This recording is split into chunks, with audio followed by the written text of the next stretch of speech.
여호와께서 회오리 바람으로 엘리야를 하늘로 올리고자 하실 때 엘리야가 엘리사와 더불어 길갈에서 나가더니 엘리야가 엘리사에게 이르되 청하건대 너는 여기 머물라 여호와께서 나를 베델로 보내시느니라 하니 엘리사가 이르되 여호와께서 살아계심과 당신의 영혼이 살아있음을 두고 맹세하노니 내가 당신을 떠나지 아니하겠나이다 하는지라. 이에 두 사람이 베델로 내려가니 그들에 있는 선지자의 제자들이 엘리사에게로 나와 그에게 이르되 여호와께서 오늘 당신의 선생을 당신의 머리 위로 들어가실 줄을 아시나이까 하니 이르되 나도 너와 나더니 너희를 잠잠하라 하니라.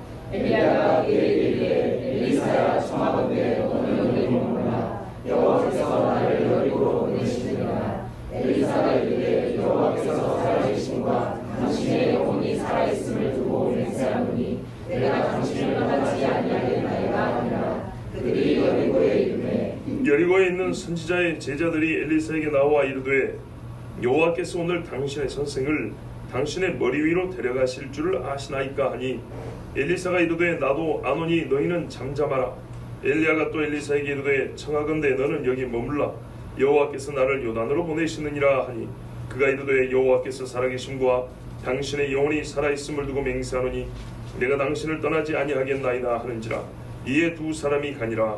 선지자의 제자 50명이 가서 멀리서서 바라보매 그 두 사람이 요단가에 서 있더니 엘리야가 겉옷을 가지고 말아 물을 주시매 물이 이리저리 흘러가지고 두 사람이 마른 땅 위로 건너더라. 건너매 엘리야가 엘리사에게 이르되 나를 내게서 데려감을 당하기 전에 내가 내게 어떻게 할지를 구하라. 엘리사가 이르되 당신의 성령이 하시는 역사가 갑자리나 내게 있게 하소서 하는지라. 이르되 내가 어려운 일을 구하는도다. 그러나 나를 내게서 데려가시는 것을 내가 보면 그 일이 내게 이루어지려니와 그렇지 아니하면 이루어지지 아니하리라 하고. 두 사람이 이를 가며 말하더니 불새와 불말들이 두 사람을 갈라놓고 엘리야가 회오리 바람으로 하늘로 올라가더라.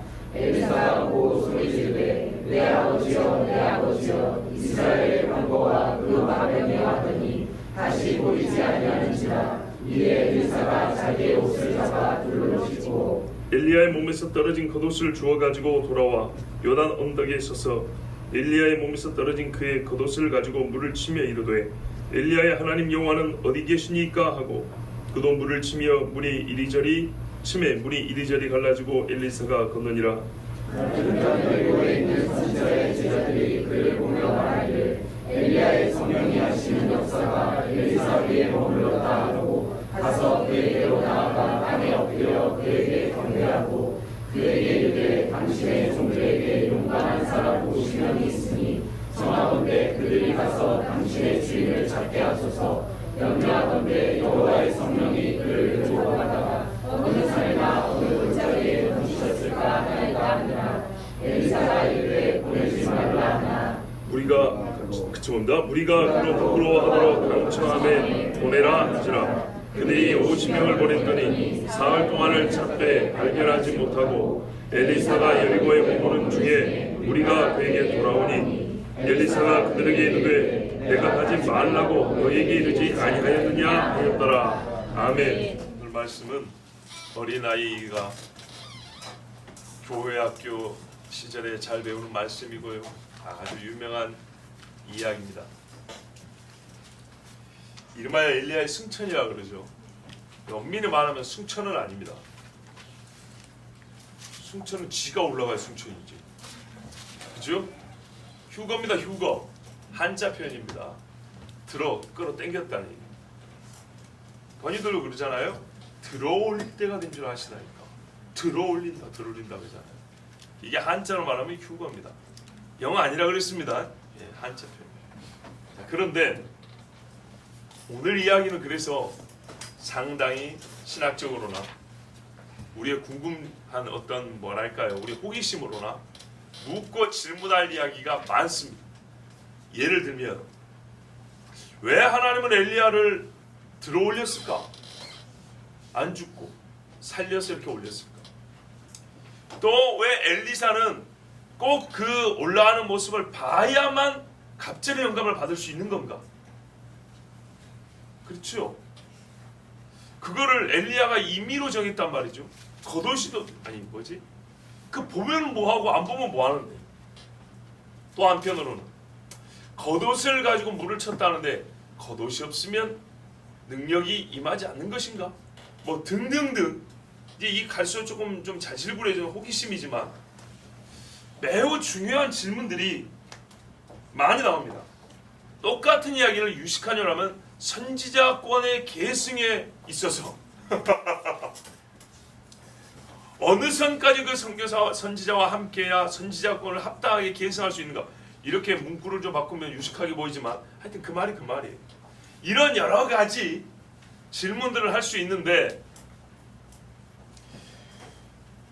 또 뭐가 있을까요?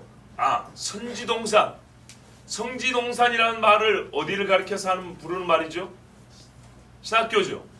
신학교를 선지동산이라고 부르게 한 계기, 그 이름 어디서 따왔는가 하면 바로 이 본문에 보면 선지자들의 제자 이렇게 돼 있다고.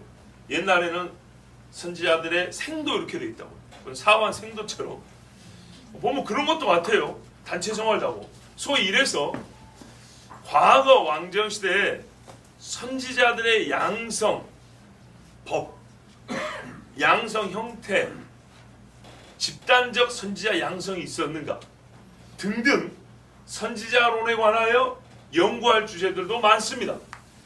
그렇죠? 그런데 이런 거 싹 치워버리고 오늘 저는 하나의 그 여백에 속한다고 볼 수 있는 질문을 하나 던지려고 그래요. 또는 그동안에 많이 생각해보지 않았던 이야기를 한 가지 여러분 같이 전하고 듣고 싶습니다. 그게 뭐냐면 일단 세 분의 등장인물이 있어요. 엘리야, 엘리사, 그리고 선지자의 제자들하는 옛날 말로 생도들인데 이 중에서 엘리야, 엘리사를 확 제껴버리고 선지자의 생도를 볼 겁니다. 근데 선지자의 생도를 보는데 그들이 어떻게 집단으로 살았냐, 그들은 아합시대 때 어떻게 버텨놨냐, 뭐 이런 이야기, 당대 선지자의 양세에 관한 이야기를 보지도 않을 겁니다. 이게 사실은 이 사람들 이야기할 때 많이 나오는 부분이에요. 집단 생활을 했고 그들의 가족이 나오고 그들의 경제 형편이 나오고 또 베델에 하나 여리고 하나, 즉 요즘 말하면 신학교가 어디 소재했냐 문제란 말이에요. 이들의 무리가 어디 소재했느냐에 따라서 여러 가지 또 연구할 볼거리들이 많습니다. 그래서 그런 거 싹 치워버리고 제가 오늘 여러분과 함께 말씀을 통해서 보고 싶은 건 뭐냐면 이 사람들의 믿음은 도대체 어떻게 생겨먹은 거냐 라는 질문입니다. 자, 한번 여쭤볼게요. 여러분 잘 보세요. 이 사람들이 알고 있는 것이 무엇입니까? 예? 엘리야가 어쩐다고요? 하늘로 올라왔는 거 알죠? 굉장히 큰 비밀을 알고 있네요. 그렇죠? 그런데 그 누가 올립니까? 하나님이 올리시죠. 본인들이 말하면 루아흐 여호와 그랬어요. 하나님의 영이 옮겨간다 그랬어요. 근데 떨어졌을까봐 겁이 나서 찾아보겠대. 나는 이 부분이 이해가 안 됐어요. 성경을 보면서 이렇게 웃겨먹은 사람이 어디 있는가 하고 세상에 이런 정말 뚱딴지 같은 믿음이 어디 있을까 하고 이 사람들의 믿음은 사각형일까 오각형일까 별 모양일까 정말 궁금한 사람들이 이 사람들이에요.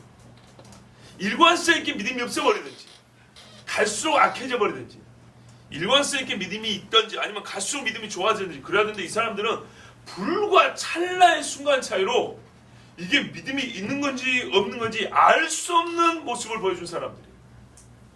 그런데 엘리사가 완전히 믿음이 없는 우상 숭배자처럼 취급을 하지도 않아요. 그죠?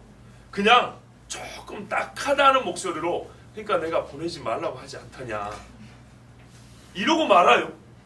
재밌죠? 나 같으면 이런 믿음 없는 인간들 하나님의 영이 힘이 없어서 그 엘리야 하나 들고 와다 떨어뜨린단 말이야 이랬겠죠. 자, 일단 제가 단출해서 말씀을 드렸는데 다시 한번 그래도 차근차근 볼 겁니다.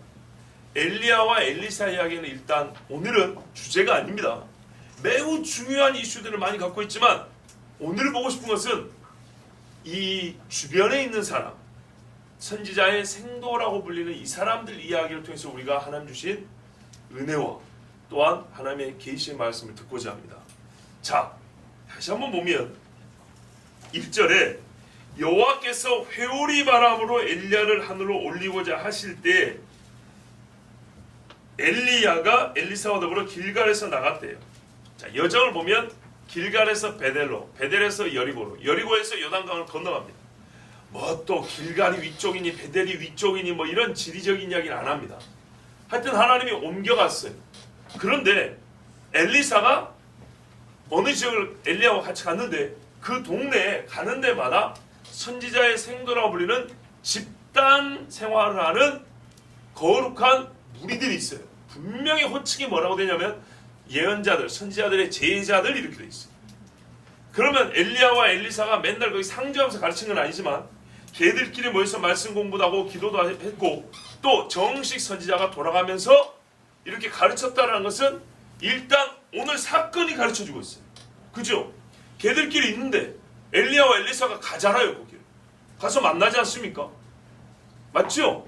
그러니까 우리가 선지자에 대한 신학 공부를 하는 게 아니고 말씀이 보이는 대로 자연스럽게 그냥 우리가 알 수 있는 사실을 일단 섭취해 보자고요. 이 사람들이 가서 얘기를 합니다. 이제 잠시 엘리야가 하나님께 가기 전에 제자들 한번 보러 왔겠죠. 본인은 그렇지만 이 제자들도 이미 알고 있었다는 겁니다. 그래서 뭐라 하냐면 보다 더 직접적인 수제자격인 엘리사한테 당신의 선생님을 또는 주인을 주라고도 했잖아요. 하나님께서 오늘 데리고 올라가려고 하는데 그거 알고 계십니까? 했더니 나도 한다. 조용히 이랬다고. 야, 여기서부터 놀랍죠. 보세요. 엘리야가 말을 했는지 안 했는지 모르지만 얘들의 이 은밀한 대화로 볼 때 말을 안 한 거예요. 말을 안 했는데 다 알고 있어요. 그렇죠?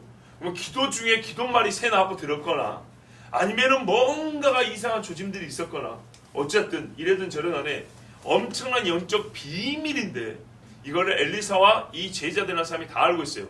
자, 여기까지 여러분 제가 강조하는 건 뭐냐면 둘이 같다는 얘기입니다. 지식에 있어서 같다는 얘기입니다. 그렇죠? 물론 관계는 엘리사가 엘리야에게 좀 더 가까워요. 다른 제자들이 거리감이 있어서 안다고 해서 특별히 자기들을 뭐라고 좀 취급을 해달라든지 자기들 뭐 특별 대우를 해달라든지 이건 못하지만 분명히 지식에 있어서는 같습니다. 같은 지식을 가지고 있습니다. 자, 그 다음에 여리고로 왔어요. 그랬더니 거기도 역시 선지자의 제자라고 불리는 사람들이 있어요.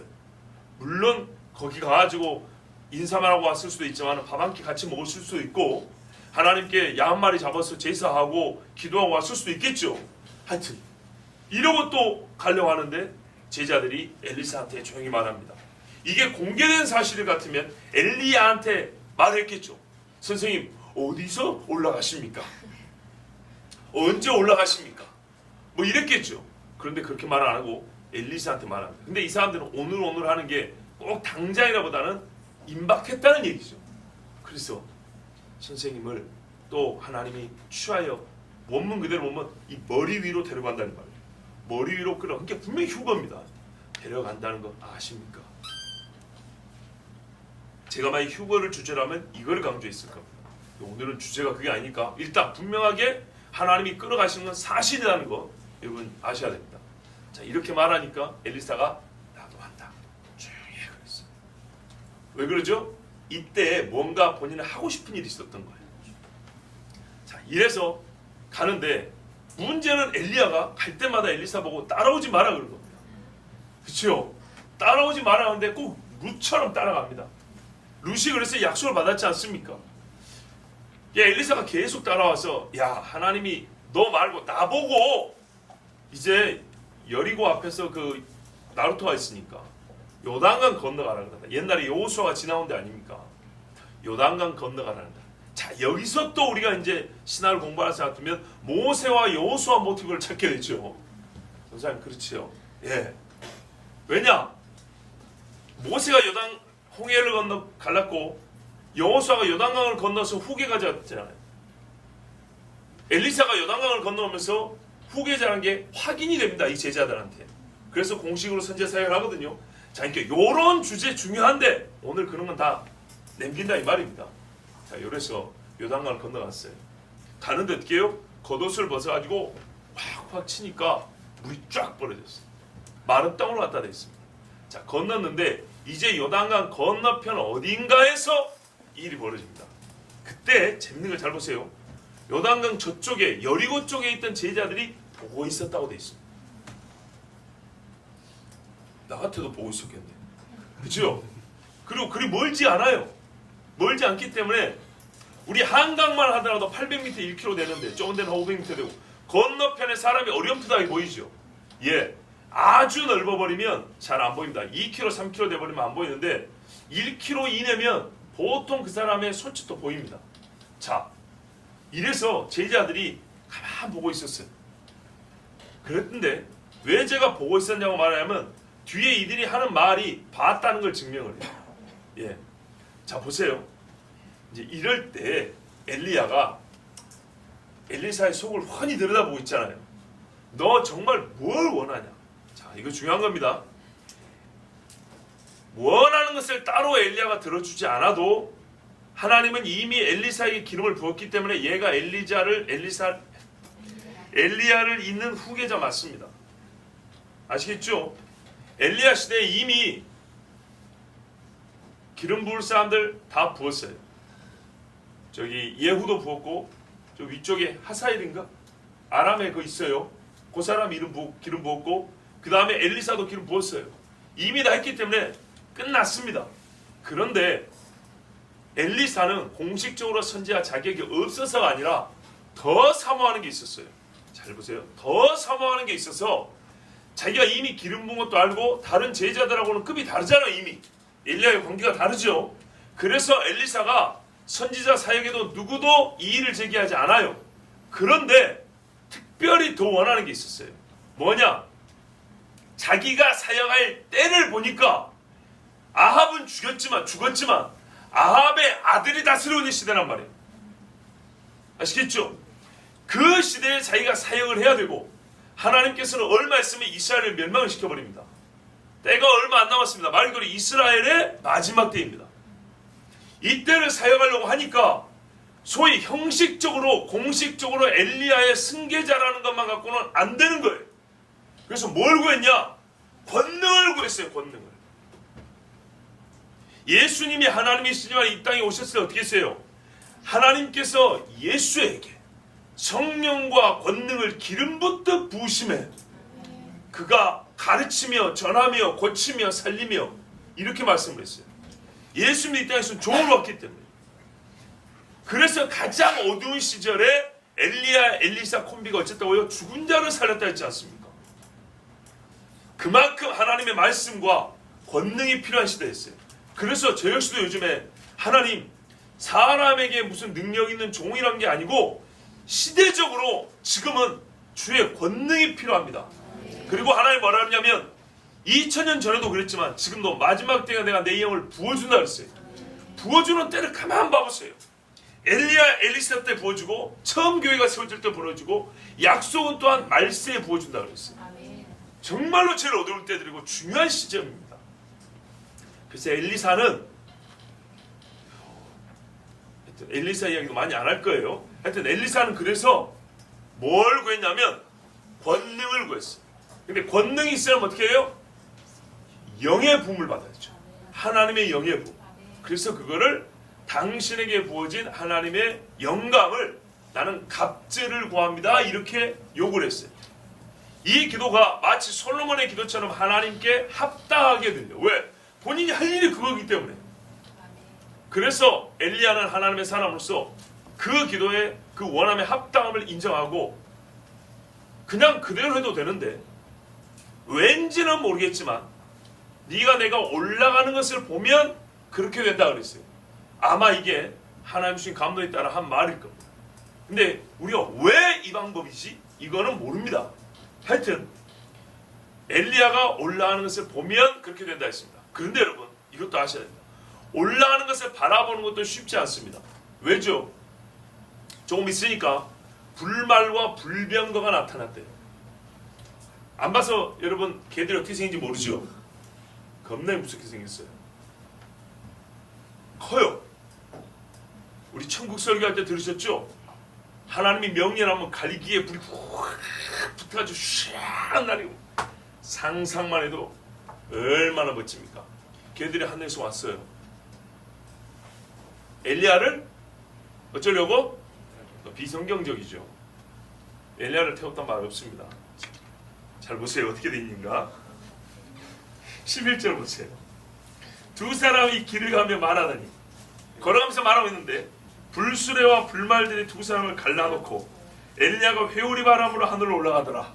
아멘. 그죠? 물론 회오리 바람 중에 수레를 탔을 수도 있는 겁니다. 예, 그럴 수도 있는 거죠.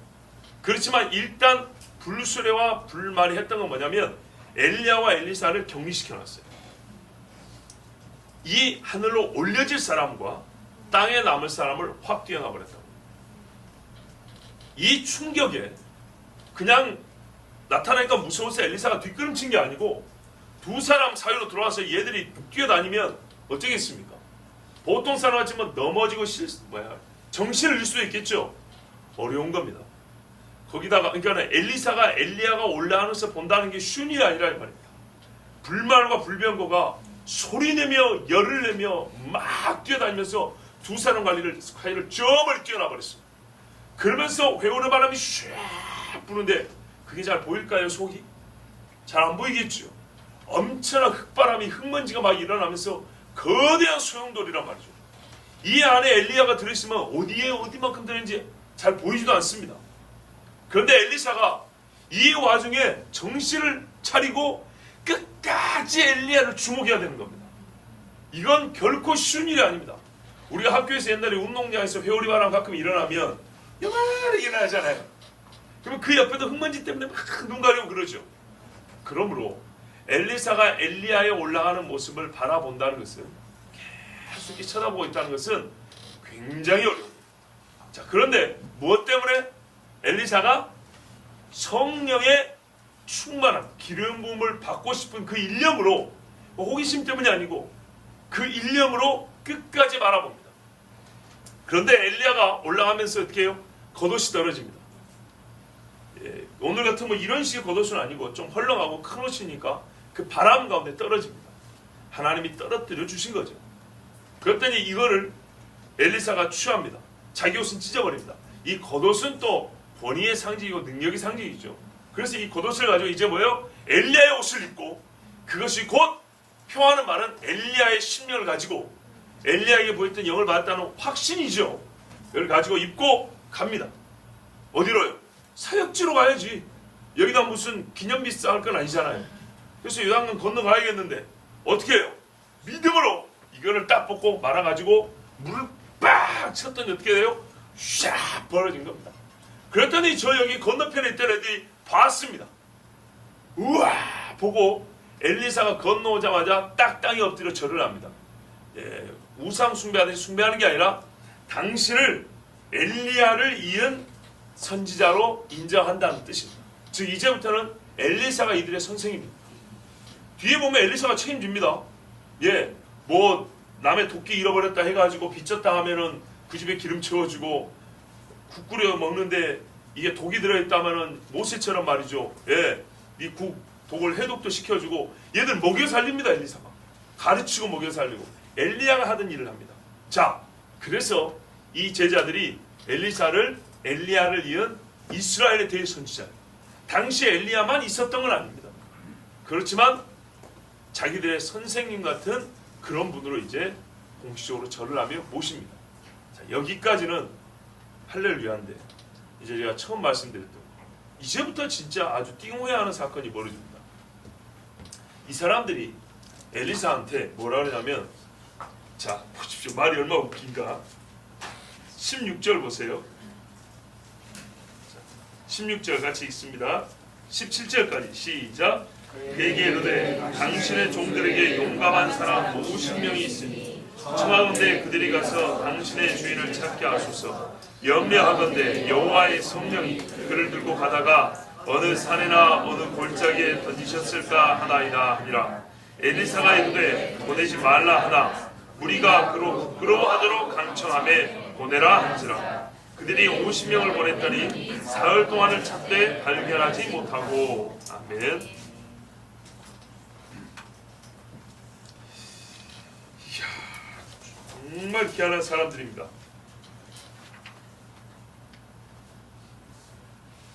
이 사람들 엘리야가 승천한 거 봤을까요? 못 봤을까요? 예? 못 봤을 것 같아요. 뭐에 가려갖고요? 아니, 내가 말하는 거는 그 몸뚱아리를 봤냐 못 봤냐가 아니라 그 전체적인 그 사건이라는 걸 봤냐 못 봤냐는 거예요. 예. 이제 우리 용비 형제 이야기는 그걸 봤으면 이 사람들도 엘리사처럼 성령을 받는 거 아니야. 그걸 아닌 못 받은 걸 봤을 때는 못 봤을 것인데, 내가 말한 거는 엘리사하고 엘리사는 개인적인 약속인 거예요. 개인적인 약속이지만 제3자로서 그 광경을 볼 수 있는 겁니다.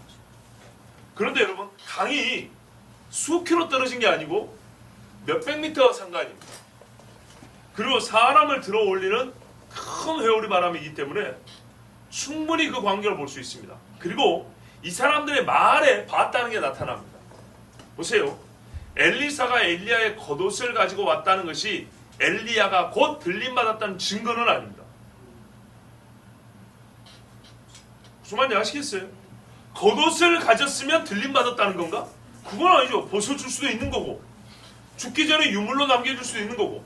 옛날에 순교자들은요, 가난한 시절이었기 때문에 자기한테 좋은 신발 있으면 죽기 전에 교회 성도들한테 자기 신발도 주고 옷도 주고 그리고 죽은 사람들도 있어요. 유품을 가지고 있다는 것이 승천을 증거하는 거 아닙니다. 근데 이 사람들이 뭐라 그래요? 승천 혹 휴거를 확신을 합니다. 그 사건이 있었다는 것을 확신을 합니다. 그죠?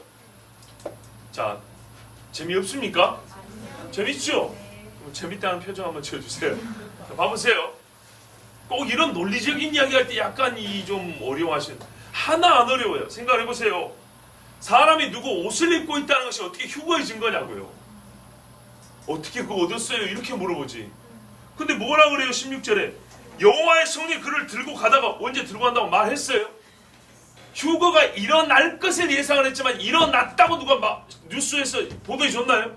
아무 말도 안 해줬죠. 그냥 엘리사가 겉옷만 입고 나타났을 뿐이에요. 근데 이미 들고 갔다는 거 알고 있잖아요. 봤다 이 말입니다. 강 건너에서 봤다 이거예요.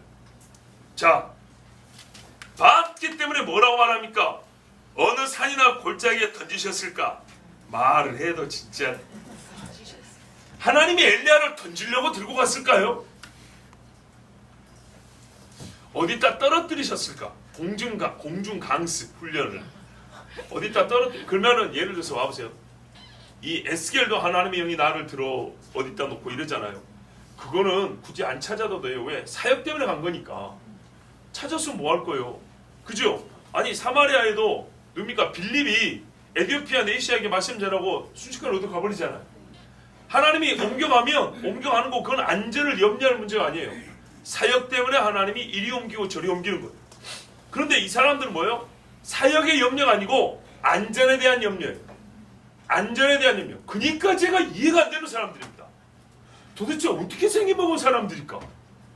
분명히 엘리야가 죽은 자를 살린 것도 알고 3년 반 가뭄도 다 같이 경험했던 사람들 아니에요.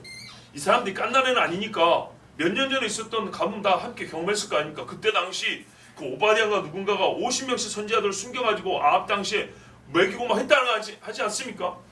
그런 무리들의 제자거나 그런 무리에 속하였던 사람들일 수 있다 이 말이죠. 그러면 그 엄청난 위기의 시간도 보냈고 또 엘리야를 통해서 말씀도 들었던 사람들이고, 그러니까는 쉽게 말하면 엘리야의 제자들이라고 볼 수 있는데, 이 사람들이 영성이 얼마나 뛰어난가 하면 말을 안 해줬는데도 엘리야를 하나님이 들고 올라갈 거 알아요. 그죠? 대단한 영적 지식을 소유하고 있어요. 영감이 있어요. 근데 그런 사람들이 어떻게 하나님이 데려가다가 힘이 떨어졌고 떨쳐놨을까라고 생각할까요? 이해가 안 되죠? 나 그래서 이해가 안 돼요.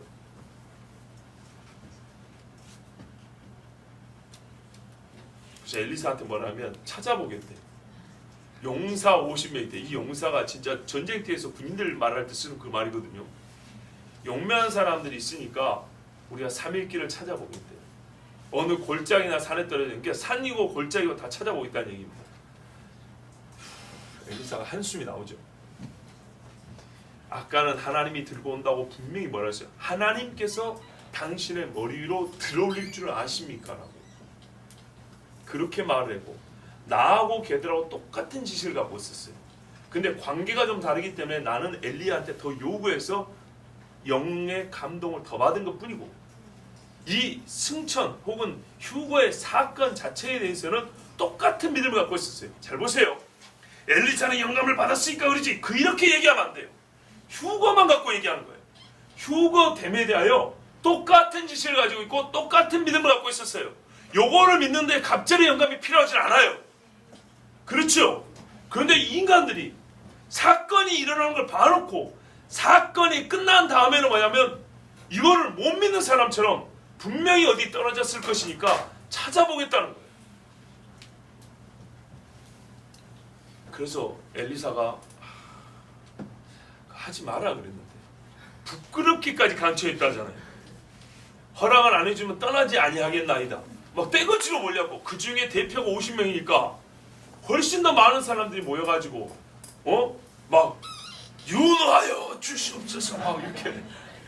그러니까 엘리사가 아니라니까 얘들아, 너희들 생각 그게 아니야 그랬더니 꼭 우리가 소원입니다. 한 번만 찾게 해주십시오. 그래 알아. 보냈더니 3일 동안 알아요. 얼마나 열심인가, 얼마나 믿음이 대단한가. 분명히 떨어졌을 거라고. 3일 동안 찾아댕겨요. 여러분, 말이 좋아 3일이죠.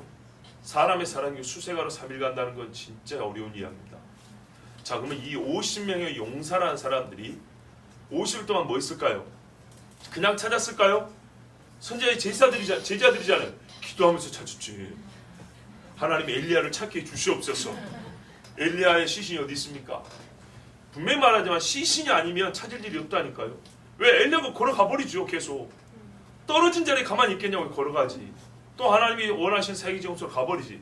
근데 이 사람들은 뭐냐면 하나님이 들고 가다가 던지셨을까? 놔버렸을까? 힘이 부족했든지 뜻이 달라졌든지 하여튼 놔버렸을까? 그러면 이 사람들의 말을 고지고대로만 무슨 말하면 하나님이 엘리야를 사망시키는 방법으로 공중추락을 선택한 거예요. 그죠? 일평생 사역한 사람 하나님이 죽이려고 갑자기 막 기적을 일으켜서 불말과 불병과 쇼를 한 다음에 간다 그러고 데리고 가더니 너 죽어라 하고 딱 떨어뜨렸고 머리가 깨져 죽은 거예요. 내장 파열해가지고. 그 비참한 시신을 찾으러 간다는 얘기예요. 그러니까 이 사람들의 말을 그대로 해석하면 진짜 이해가 안 되는 거예요. 제가 왜 이렇게 구체적으로 묘사를 하냐, 정말 이해할 수 없는 인간들이 한 걸 설명하기 위해서 그런 거예요. 현실적으로 생각을 해보세요. 이 사람들의 말을 같은 내용을 바꿔 말하면 하나님께서 왜 엘리야를 공중 추락으로 사망시키셨는가? 그리고 왜 이 사람들은 그런 믿음을 갖고 있는가? 처음에는 들고 올라간다 그래놓고. 재밌죠? 저도 그 답을 모르겠어요. 저는 오늘 찾고 싶은 게 뭐냐면 이 사람들이 왜 그런 믿음을 갖게 되었는가? 왜 이렇게 믿음이 적은가? 왜 이런 모양의 믿음을 갖고 있는가에 대해서 분석하고 그 원인을 파악하려는 게 아니고요.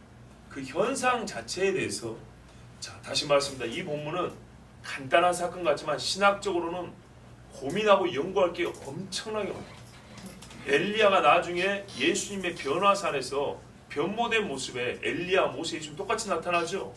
그리고 이 승천 사건 휴거는 마지막 때 있을 일이죠. 그리고 예수님이 변화된 모습은 마지막 때 변화된 모습이죠. 말 그대로 종말론 연구에서도 참 시사하는 바가 많고 연구할 게 많은 거예요.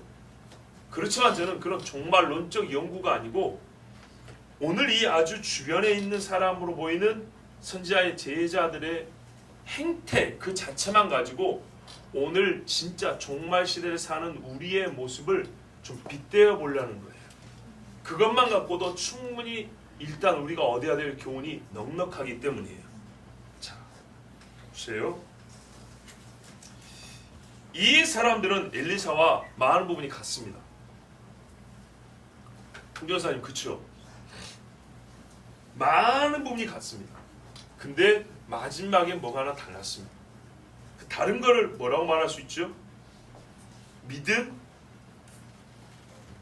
믿음이라고 말하면 틀린 말은 아니지만 뭔가 좀 지나치게 단순화된 느낌입니다. 그렇죠? 제가 오늘 말씀드리고 싶은 것도 그래서 믿음이 아닙니다. 오늘 정말 듣고 보니까 중요한 주제가 많은데 지금 제가 다 잘라버렸죠. 예, 그거를 다 하려면 우리 지난 5일, 이 5일이 다 필요해요. 네, 여러분. 그래서 너무 단순하게 믿음이 없어서요 그러면 안 됩니다. 여러분, 이 사람들의 믿음이 얼마나 좋냐면요, 엘리야가 승천할 걸 알고 있었어요. 여러분, 언제 휴거될지 모르죠? 모르잖아요. 근데 이 제자들은요, 그 수많은 사람들이요 다 알고 있었대요. 우리는 집단적으로 모여도 어떤 사람이 기도하고 어떤 사람은 안 하죠? 이 사람들은 집단적으로 똑같은 영적 지식을 갖고 있었어요. 대단한 사람들. 자, 그런데 왜 이래 됐을까? 저는 이거를 좀 다른 면에서 교훈을 얻고자 합니다. 엘리사가 엘리야를 대신하여 사역을 합니다. 그게 무슨 말이냐면, 보십시오. 동일한 어둠인데 엘리야 없는 시대의 어둠을 자기가 감당해야 한다는 것을 안 겁니다. 어두웠지만 엘리야가 있을 때는 나는 엘리야를 따라다니면 됩니다. 엘리야가 하는 거 옆에서 소위 말하는 국 보고 떠다 먹듯이 뭐 그 정도로 편하게 살진 않았지만 어쨌든 엘리야가 있는 상태에서 그 암흑의 시대를 지냈습니다. 그런데 엘리야가 올라가 버린 다음에는 어떻게 되냐? 더 어두운데도 불구하고, 아니면 여전히 어두운데도 불구하고 내가 그 어둠의 시대를 밝혀야 될 책임을 졌는데 엘리야가 없습니다. 이게 엘리사에게는 제일 큰 문제입니다. 분명히 기름을 부어서 나는 엘리야와 같은 사역을 해야 한다는 확실한데 할 수 있느냐 할 때는 나는 할 수 없다 했습니다. 그래서 그가 요구한 건 갑절의 영감을 달라 했던 겁니다. 그냥 당신의 영감이 필요합니다만 해도 되는 것을 워낙에 겁이 많고 부담이 컸기 때문에 갑절을 주세요 그런 겁니다. 맞지요? 자, 여기서 우리가 착안할 게 이겁니다. 엘리사가 없는 시대를 준비한 겁니다. 그러면 엘리야가 없는 시대는 언제부터 시작합니까? 휴거부터.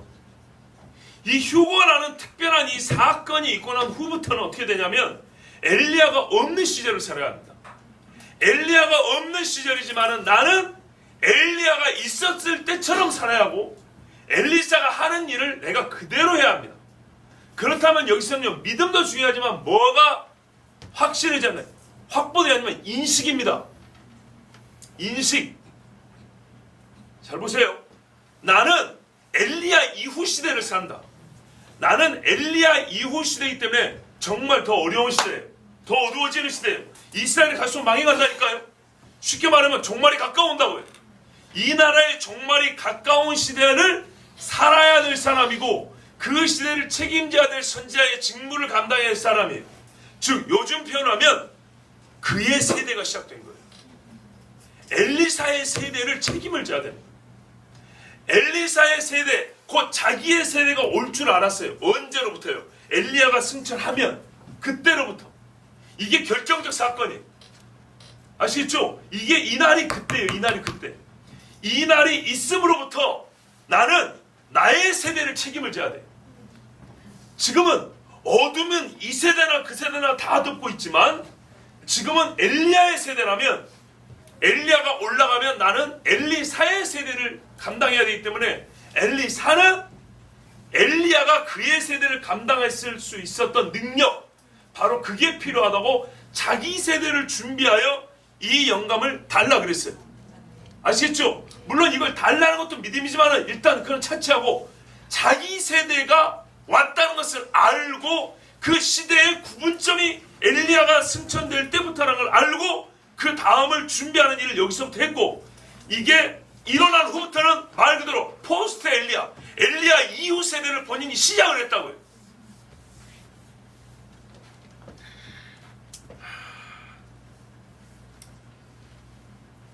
비유가 아니라 비슷한 사례를 들어보면요, 예수님의 제자들입니다.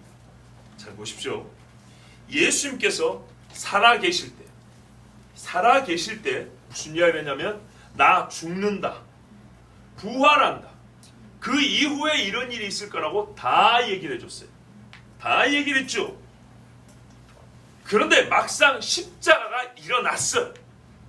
엘리야의 승천이 일어났다고요. 아시겠죠? 우리가 말하는 그 이벤트, 그 엄청난 사건이 일어났다고요. 일어났으면 어떻게 해죠? 여기서부터 생각을 바꿔야 되는 거예요. 아하! 예수님의 사역을 해야 되는데 예수님이 없는 시대구나. 예수님이 없지만 예수님이 가르쳐 주신 시대가 왔어요.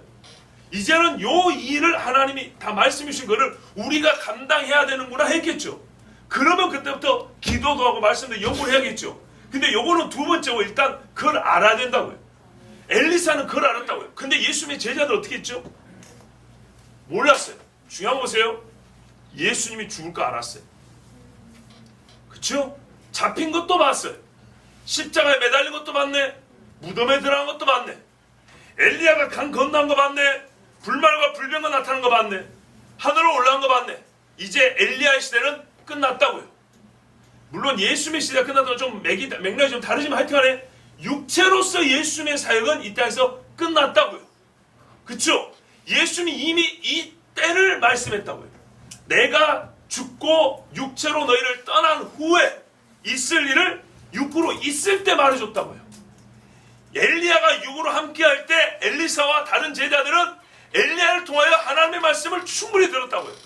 그리고 그들은 엘리야 이후에 자기들이 감당해야 될 일에 대해서도 배웠다고요.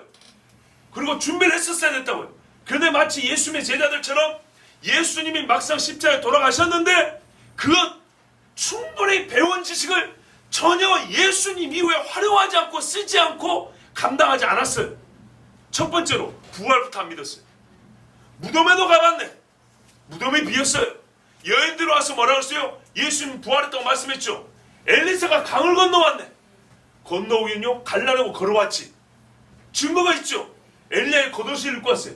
어떻게 겉옷을 취했냐 했더니 이게 죽은 게 아니고 공중에서 바람에 날아가고 이게 떨어졌다. 충분히 증거를 했어요. 증거와 증언이 있어요. 그런데 보세요. 제자들이 여인들의 증언을 듣고 무덤에 가서 확인을 해봤어요. 3일 내내 찾아봤는데 엘리야의 시신이 없어요. 그렇죠? 찾아봤으면 이제 뭘 믿어야 되죠? 그렇죠. 예수님이 죽으셨고 부활했다. 이제는 뭐예요? 예수님의 육체 이후의 시대가 됐다는 거예요. 이제는 뭐가 됐어요? 엘리야 이후의 시대가 됐다는 거죠.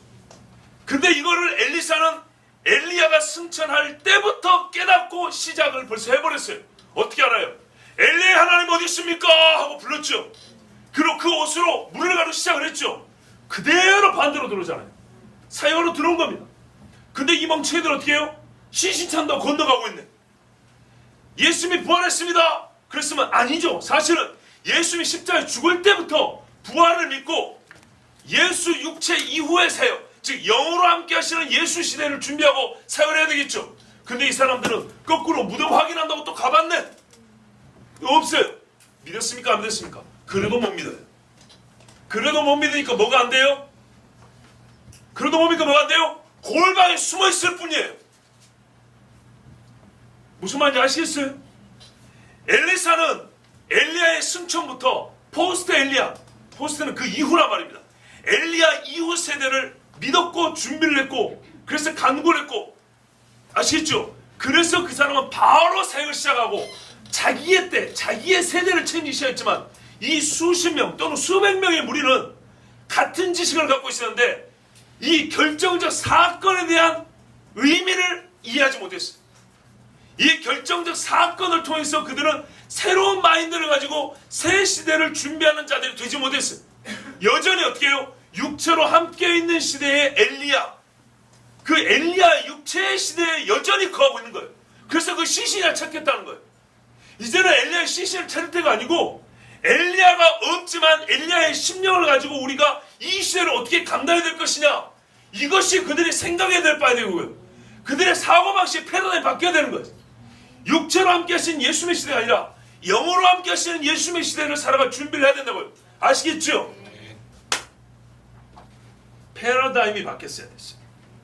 사고방식과 인식의 틀이 바뀌어야 됐다는 거예요. 그런데 엘리사는 결정적 사건인 엘리야의 휴거로부터 이게 바로 작동돼서 새로워졌는데, 이 사람들은 엘리야가 승천하는 것을 보고서도 그게 바뀌지 않고 여전히 엘리야의 육으로 함께한 것을 원하여 적어도 그 시신을 찾겠다는 그 육에 집착을 해서 어떻게 해요? 3일 동안 돌아다녔어요. 그러다 보니까 동시에 뭐가 떨어져? 믿음이 떨어지니까 하나님이 보세요. 그 생각을 못하니까 동시에 믿음이 확실하지 못해서 하나님이 엘리야를 떨어뜨렸을 거라고. 본인들의 인식이 패러다임이 바뀌지 못한 것과 믿음이 크지 못한 것이 딱 붙어 있는 거예요. 그런데 패러다임이 바뀐 사람하고 새로워진 더 강해진 믿음이 또 이렇게 결합해서 엘리야는 이렇게 돼 있고요. 그렇죠. 부활을 처음부터 믿은 사람하고, 그래서 부활을 믿고 예수님의 그 이후 세대를 준비하고 기도한 사람하고, 예수님의 십자가를 보고서도 부활을 믿지 못하고 이제 죽었네 꺼이꺼이 한 사람하고 똑같은 지식이 머릿속에 들어있지만 그 사람들의 생활 태도는 어떻게 했어요? 완전히 다르다고요. 그렇죠? 방방 즐거워서 뛰는 사람이 있고 골방에 숨어서 두려워 떠는 사람이 있단 말이죠. 이렇게 달라요. 자, 여러분, 제가 말하고 싶은 건 바로 이 부분입니다.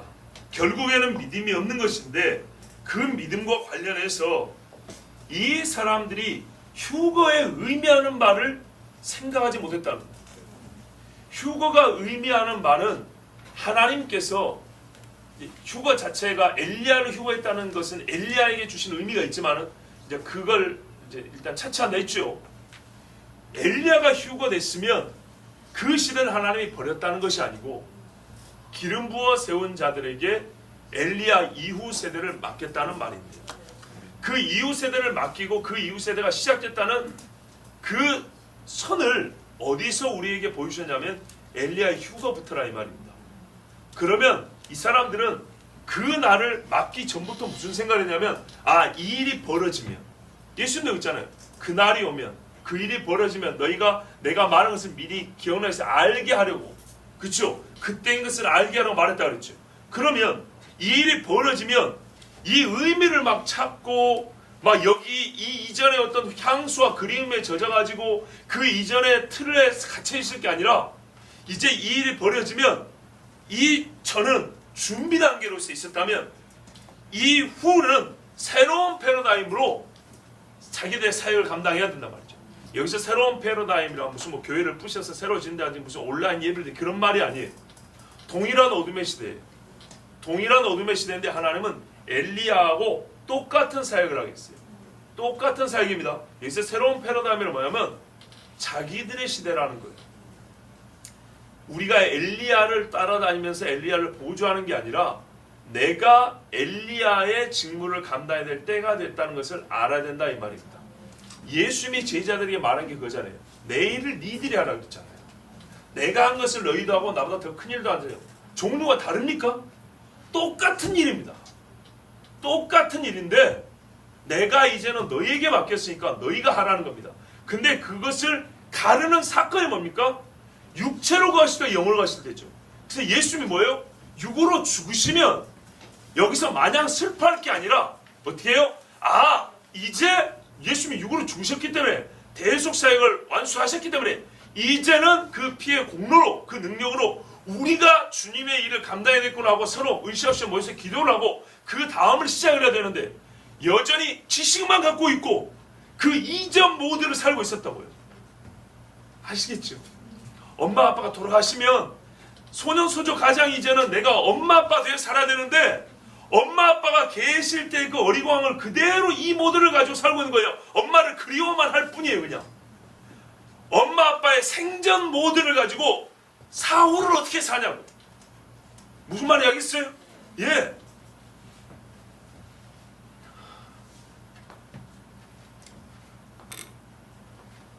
이 시대에 예수 믿는 사람들 이제 좀 우리가 옆에 한번 빗대서 한번 봅시다. 성경에 이런 말씀이 있어요. 요한계시를 보면 내 백성아 거기서 나오라 이런 말씀이 있어요. 거기가 어디냐면 음녀 바벨론입니다. 참 재밌죠? 음녀 바벨론에 왜 내 백성이 있을까요? 재밌죠? 저기 절에 가서 내 백성이라고 하진 않겠죠. 음녀 바벨론에 내 백성이 있으니까 나오래. 자, 한번 예를 들어 볼게요. 어떤 교회가 분란이 일어났어요. 나는 그 교회의 성도예요. 그럼 여러분, 분란이 일어나면 그 즉시로 교회를 떠나야 됩니까? 아니죠. 아닙니다. 뭐 해야 됩니까? 기도해야 되죠. 어느 때까지? 하나님이 고쳐주실 때까지. 자, 50년 싸웠어요. 팥불이 됐네. 어떻게 할까요? 그 기도한 사람은 50년 기도해서 하나님이 기도의 공을 인정해 주시고 칭찬해 주고 줄 수 있겠죠. 그죠? 근데 그 사람이 20년 전에 나왔으면 그 20년 동안 더 많은 교회를 세울 수도 있는 사람이었어요. 자, 효율성으로 말하자는 게 아니에요. 자, 근데 이런 경우는 굉장히 양호하고요. 50년 그곳에 있는 동안에 신앙을 다 잃어버렸어요. 보통 잃게 됩니다. 잘 보세요. 성경에서 약한 교회, 부족한 교회는 다니지 마라 이런 말 없어요. 약한 교회 있고 부족한 교회 있고 분란이 있는 교회도 있어요. 고린도 교회도 싸웠죠 많이. 그렇죠? 데살로니 교회도 문제 있었죠. 그런다고 나오라 그랬습니까? 아닙니다. 거기서 같이 기도하고 힘을 써서 다시 교회가 연합할 수 있도록 수고하고 힘쓸 사람이 반드시 필요합니다. 그렇죠? 반드시 필요한데 어느 때까지? 언제까지? 교회가 잘 보세요. 거룩한 싸움을 해나갈 때는 있을 수 있는 거예요. 근데 교회가 음녀가 되어버리면 그때에도 나는 교회를 지키면서 나는 이 성도를 위해서 울면서 기도하겠다. 미안하지만 아무 의미가 없어요. 아시겠어요? 교회가 음녀가 되어버리면, 즉 배도의 집단이 되어버리면 나는 이 교회를 위해서 기도하겠습니다 해봐야 미안합니다. 버렸어요 하나님이. 잘 보세요. 예루살렘을 위해서 기도하지 마라 할 때가 있었어요. 그죠? 차라리 나오라고 할 때 있어요. 음녀 바벨론에서 나오라고 했어요. 교회가 음녀가 되어버리면 어쩐다고요? 거기서 열심히 하고 기도하는 게 아니고 나와야 된다고요. 교회가 무너져갈 때 하나님 앞에 그 교회를 위해서 열심히 기도하고 분투하며 싸워야 될 때가 있고 수고할 때가 있는가 하면 어느 때가 되면 아하 여기는 아니구나. 이러다가 나도 죽는구나. 가라앉는 배에 같이 죽는 거라고 성도가 죽는다고 하는 얘기가 아닙니다. 저는 분명히 음녀라고 말했어요. 교회가 배도하고 음녀가 되면은 그때는 뭐하라고요? 나와야 된다고요. 우리 주님 말하면 음녀에서 나와 함께 멸망하지 말라 이렇게 말했어요. 그러면 음녀가 되는 때를 파악하는 게 중요하겠죠. 교회가 음녀가 되기 이전과 음녀가 된 이후가 있다고요. 그렇지 않겠습니까? 교회가 음녀가 돼버렸는데 나는 음녀가 되기 이전 모드로 살아요. 나는 열심히 교회를 해서 기도하겠어. 기도가 나쁘다는 게 아니에요. 음녀가 돼버렸는데 내가 열심히 기도해버리면 어떻게 되냐? 나 혼자는 겨우겨우 신앙을 지킬 수 있지만은 이 교회는 이미 교회가 아닌 것이고 여차하면 나 역시도 어떻게 돼요? 죽어요. 또 다른 말 해볼까요? 우리는요, 제가 요즘에 안타까운 게 뭐냐면 이와 비슷하게 제가 신앙생활하면서 많은 성도들을 만났고 대화가 통하는 사람이 있고 안 통하는 사람이 있어요. 제법 대화가 통한다는 사람들은 어떤 사람이냐면 신앙이 뜨거운 사람들이었어요. 실제로 뜨겁고 생활도 양심적이고 정직한 사람들이었어요. 교회 헌신도 자유롭게는 모든 면에서 A부터 Z까지 전부 다 수나 우를 줄 만한 사람들, 이렇게 좋은 사람들이 들어 있었어요. 그런데 놀라운 건 뭐냐면 이 사람들이 자기들이 다니고 있는 교회를 끝까지 다닙니다.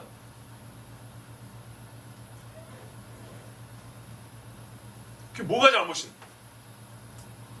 잘못 아니죠.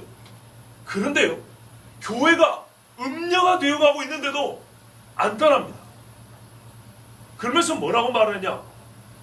나는 이 교회를 해서 성도를 해서 열심히 기도한다고. 열심히 봉사하고 있다고. 예전처럼 성도들 오는데 기타 치면서 찬양하면서 성도들 맞이하고 있다고. 목사님 식사 대접하고 어디 갈 때 뭐 성교비 드리면서 나 그렇게 봉사 잘하고 있다고 그래요. 그러면서 교회가 이 세상의 흐름을 따라가고 교회에서 세상에서 원하는 걸 똑같이. 여러분, 우리는 성탄절에 얼마 전에 선국도 했지만은 보통의 교회에서는 뭐 하는지 아십니까? 무슨 행사할 때 남성교 회원들, 우리 아버지들 있죠. 평상시에 예배도 안 하고 기도도 안 한 사람들이 무슨 밤 해갖고 모이면 그때 나비 넥타이 메고 선글라스 끼고 나와서 나는 구원 열차 갈아타고서 이 짓거리 합니다.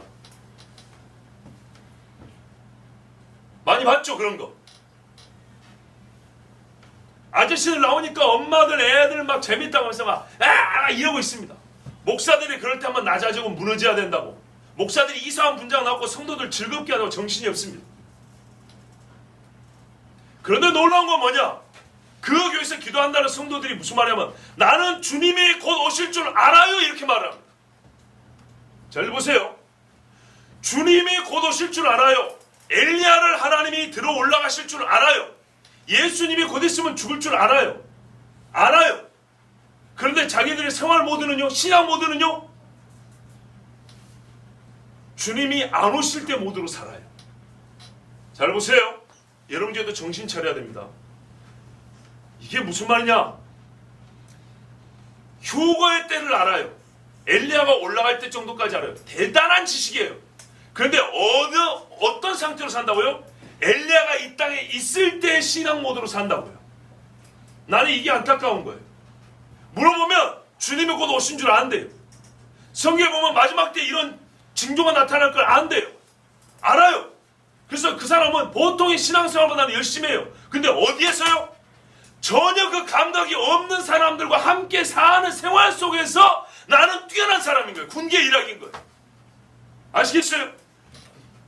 예수님 육체로 있는 이 생활 속에서 제자들은 뛰어난 거예요. 그러나 예수님 이후에 골방에 숨어있는 꼴을 봐보세요. 하나 다를 바가 없죠.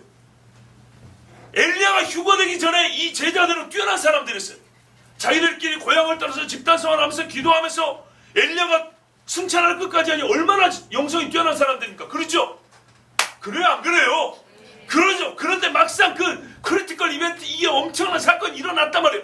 결정적 사건이 일어났는데도 불구하고 결정적 사건의 영향을 전혀 못 받아요. 마지막 때 질병이 있을 겁니다. 전염병이 있을 겁니다. 전쟁이 있을 겁니다.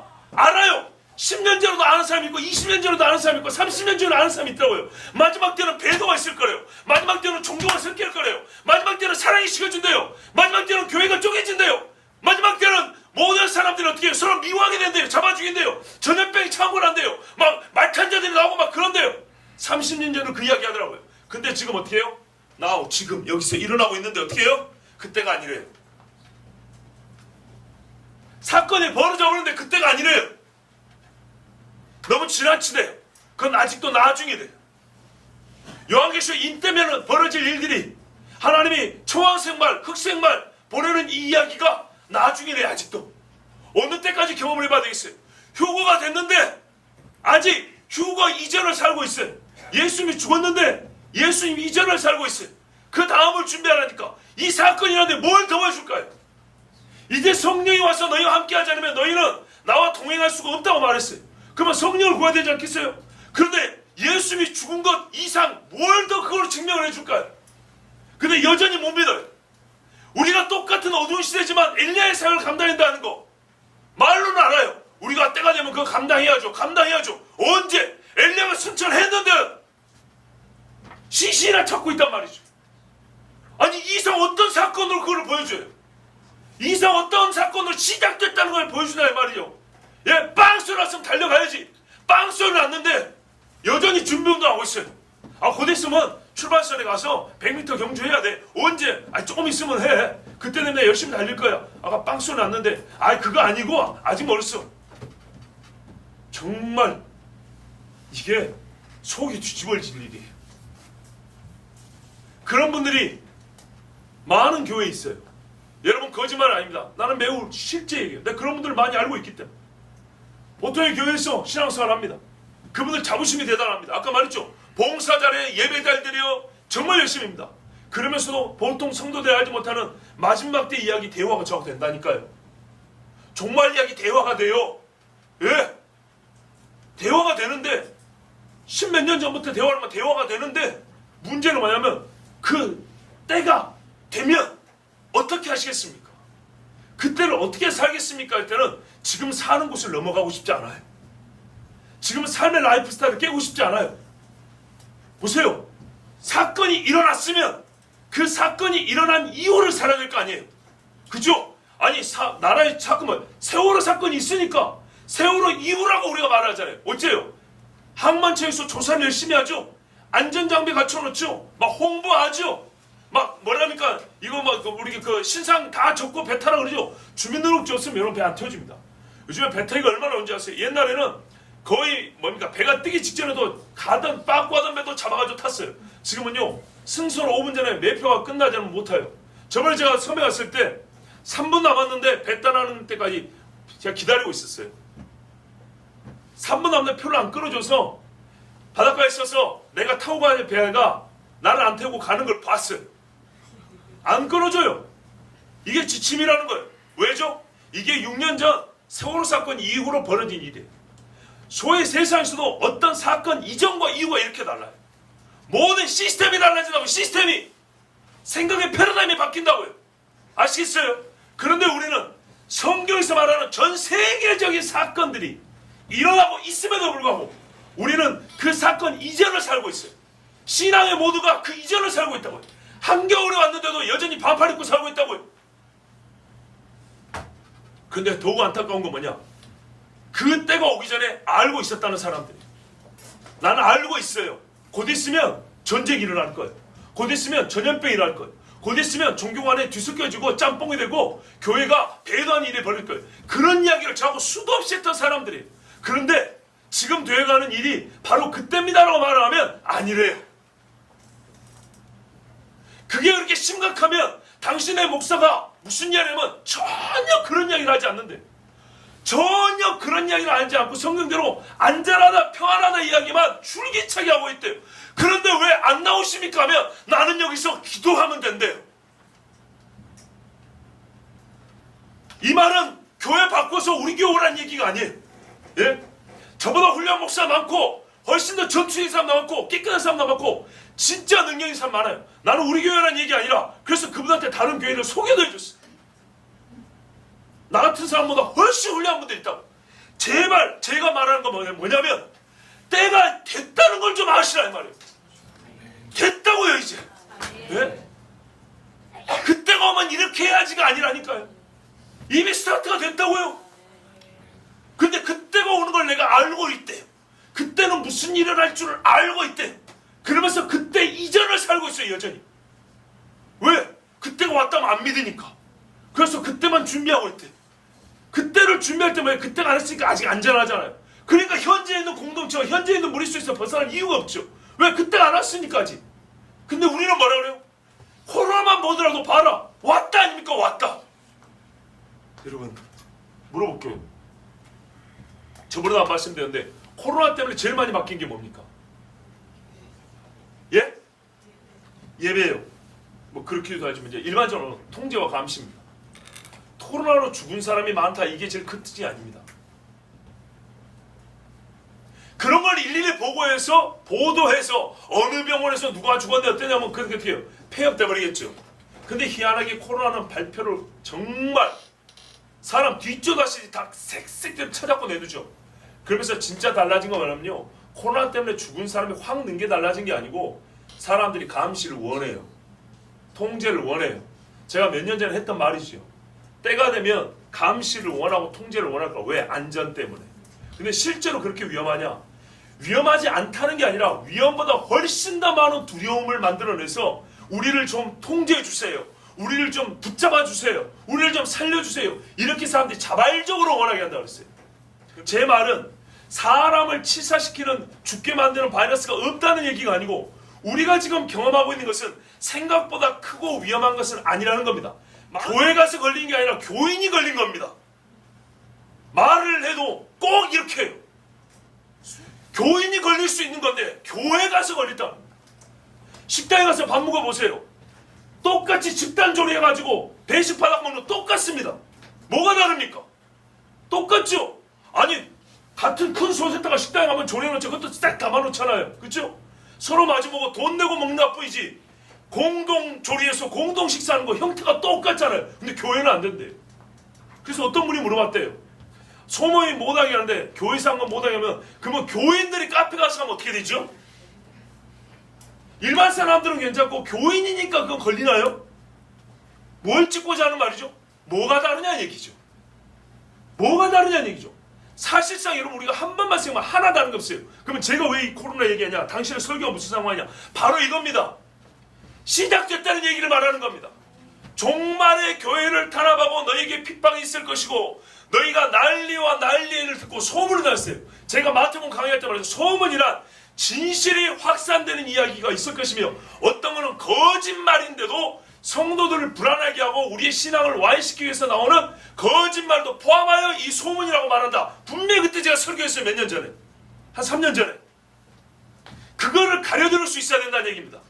그런데 우리는 그때가 되었다고만 하고 그때가 올 것만 알고 있으면 그때가 되었을 때 모두로 우리의 생각을 바꾸지 못하면 대처를 못한다는 거예요. 우리의 사고방식과 우리의 생활양식은 그때가 오기 전에 그때가 올 거야 라는 예상만 하고 사는 사람과 지금 우리의 신앙이 똑같으면 어떻게 된다고요? 우리는 실제로 그 시대가 왔는데도 불구하고 거기에 대응하는 신앙의 자세를 갖지 못한다는 얘기입니다. 그러다 보면 어느 순간에 교회가 음녀가 되는 때가 와도 아직 아닌 거야. 아직 설마 그때가 됐겠어. 이거는 그냥 자연재해고 이건 어쩌다 보니까 인위적으로 우리가 좀 실수한 거고 이렇게 해서 넘어가는데 그러다가 주님 오실 때까지 주님 오실 때가 되면 어떤 일이 일어나는 줄은 알아 하고 그렇게만 하고 주님을 맞이해버리는 거예요. 시작됐다는 걸 모르고. 이 코로나 바이러스가 대표적인 사건으로 그렇게 보시라 이 말입니다. 바이러스 자체가 성경에서 예언된 전염병 중에 하나로 분명히 들어가고 그와 더불어서 여러분 모든 게 유기적이기 때문에 너희가 난리에 소문을 들을 것이고 사람들이 미워할 것이고 보세요. 어떻게 됐어요? 사람을 미워하는 일이 벌어졌습니다. 그죠? 갈수록 멀리하고 미워하고 사람은 손을 잡아야 된다니까요. 사람은 눈을 마주쳐야 된다고요. 근데 이 모든 것들이 코로나 때문에 죽는 사람보다 코로나 때문에 상실된 우리 속의 것들이 아름다운 것들이 없어지는 게 훨씬 많아요. 그것은 무슨 말이냐? 이제는 우리가 어때요? 종말 이전이 아니고 종말 이후라고요. 이게 이름하여 종말론적 신앙입니다.